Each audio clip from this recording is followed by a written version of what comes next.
संजीवनी का काम एक तरीके से राहुल गांधी जी बीजेपी के लिए करते हैं। जय श्री राम। मैं रवि सांखी। राहुल गांधी ने तीसरे चरण के मतदान होने वाले हैं, फिर संजीवनी दे दी है बीजेपी को। संजीवनी से यहां अभिप्राय है कि मोदी जी को फिर ऐसा पॉइंट दे दिया है कि अब फ्रंट पे आके मोदी जी फिर खेलेंगे, फिर कांग्रेस को लॉस होने वाला है। मतलब जब भी बीजेपी कहीं फंसने लगती है, राहुल गांधी जी संजीवनी की तरह मतलब संजीवनी की तरह काम करते हैं बीजेपी के लिए। फर्स्ट फेज में कोई बड़ा मुद्दा नहीं था, वोटिंग भी कम हुई, कह रहे थे कि बीजेपी की जो सपोर्टर्स हैं वो घर पे ही रहे, वोट देने नहीं गए। सेकंड फेज में राहुल गांधी जी ने बीजेपी को मतलब मोदी जी को मौका दे दिया। अब थर्ड टर्म में फिर राहुल गांधी जी ने मौका दे दिया है। एक्चुअल में हुआ ऐसे, राहुल गांधी जी ने एक रैली में अपने भाषण के दौरान कहा गरीबों को, कुछ समय पहले राजा महाराजाओं की सत्ता थी, वो चाहते उनकी जमीनें ले लेते थे, वो चाहते वो कर लेते थे। तो इसी पे बीजेपी ने तंज कसा है। तंज नहीं, अब ये मुद्दा बड़े लेवल पे होगा। बीजेपी ने स्पष्ट शब्दों में कहा है कि राजा महाराजाओं का अपमान है ये कि जमीनें ले लेना। जो राहुल गांधी ने कहा है, ये राजा महाराजाओं का अपमान है। ये देश में विरासत, हमारा इतिहास राहुल गांधी को पता नहीं है। ये छत्रपति शिवाजी महाराज का अपमान है, ये बड़े बड़े जो राजा थे उनका अपमान है, जो देश की खातिर मुगलों से लड़े, ये उन राजाओं का अपमान है। कि इनसे, मोदी जी ने कहा, इनसे नवाब मुगल इनके लिए तो सब नहीं निकलते हैं, इनके लिए तो इनके मुंह पे ताले लग जाते हैं, चुप हो जाते हैं। ये शब्द क्यों निकलेंगे? क्योंकि इन्होंने उनको जो सपोर्ट करते हैं, उनकी पार्टियों का गठबंधन है इनके साथ में। मोदी जी ने फ्रंट फुट पे आके वापस खेलना स्टार्ट कर दिया है। मतलब संजीवनी का काम एक तरीके से राहुल गांधी जी बीजेपी के लिए करते हैं कि भाई बीजेपी वालों के पास अब कोई मुद्दा नहीं है, इतना बड़ा कोई पॉइंट नहीं है, वही बातें मोदी जी बोल रहे हैं विकास की, तो क्यों ना थोड़ा सा इंटरटेनमेंट डाला जाए। तो ये लो, और सच्ची बताऊं, यदि स्टार प्रचारक की लिस्ट जब बीजेपी निकालती है तो उसमें कहीं ना कहीं राहुल गांधी का नाम लिखना चाहिए। कहीं ना कहीं नहीं, सबसे ऊपर लिखना चाहिए। मोदी जी से ऊपर राहुल गांधी जी का नाम लिखना चाहिए। कि मुझे अब ये लगता है कि मोदी जी का प्रभाव इतना नहीं पड़ता होगा जनता पे बीजेपी को वोट देने के लिए, जितना राहुल गांधी का प्रभाव पड़ता है कि भैया बीजेपी को वोट देना ही देना है हमें। पर थर्ड फेज अब फिर एक्टिव हो गए। थर्ड फेज में ये राजा महाराजाओं नवाब की गणित चलने वाली है।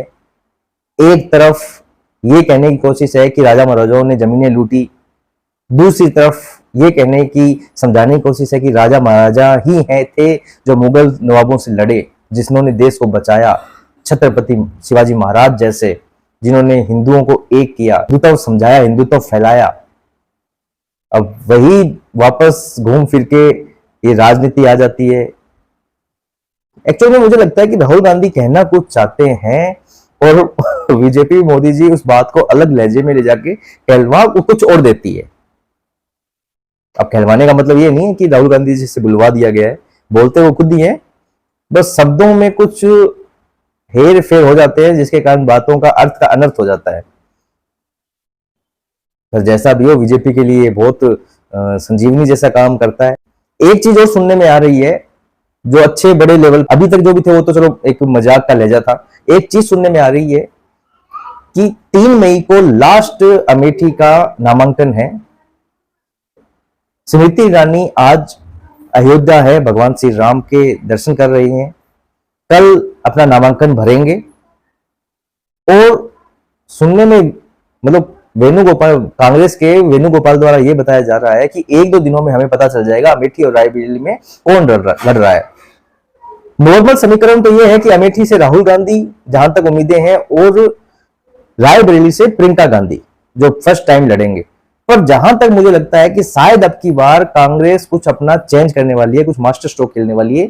इनके लिए मास्टर स्ट्रोक ये है कि ये अमेठी से प्रियंका गांधी को लड़वाने वाले हैं, स्मृति ईरानी वर्सेस प्रियंका गांधी, और अमेठी से राहुल गांधी। और एक चीज बताऊं कि अमेठी से रायबरेली से बीजेपी ने भी अपना कैंडिडेट नहीं उतारा है।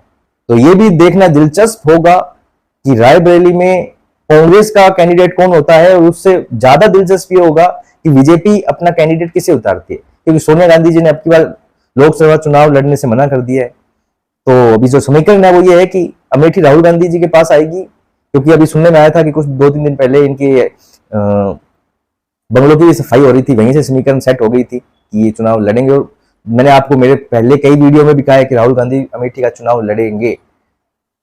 अब समीकरण यह हो सकती है कि अमेठी भी राहुल गांधी ना लड़के प्रियंका गांधी लड़े और रायबरेली राहुल गांधी लड़े। जहां तक लग रहा है कुछ चेंज करने की, माइंड सेट करने की कोशिश में है कांग्रेस। एक दो दिनों में पता चल जाएगा। और उससे बड़ा भी धमाका यह होगा कि रायबरेली में बीजेपी अपना उम्मीदवार किसे चुनती है। मेरे दिमाग में एक नाम है, यदि बीजेपी उन नाम दे देती है तो ये बहुत बड़ा एक मास्टर स्ट्रोक होगा बीजेपी की तरफ से। मैं नाम अभी नहीं बताऊंगा, मैं वो नाम कमेंट्स में लिखूंगा, आप देख लीजिएगा वो नाम किसका है और आप खुद बताइएगा कि वो नाम सही है कि नहीं है। बीजेपी की तरफ से वो नाम सूट होता है कि नहीं होता, और जीत पक्की है कि नहीं। मेरे हिसाब से फिर जीत पक्की होगी। वो महिला है, इतना और बता दूं, वो महिला है, पुरुष नहीं है, वो महिला है। ये हिंट मैंने दे दिया है। अब मैं नाम नहीं बताऊंगा, कमेंट्स में बताऊंगा। आज का टॉपिक यहीं समाप्त करते हैं, कल मिलेंगे किसी नए टॉपिक के साथ। तब तक के लिए जय श्री राम।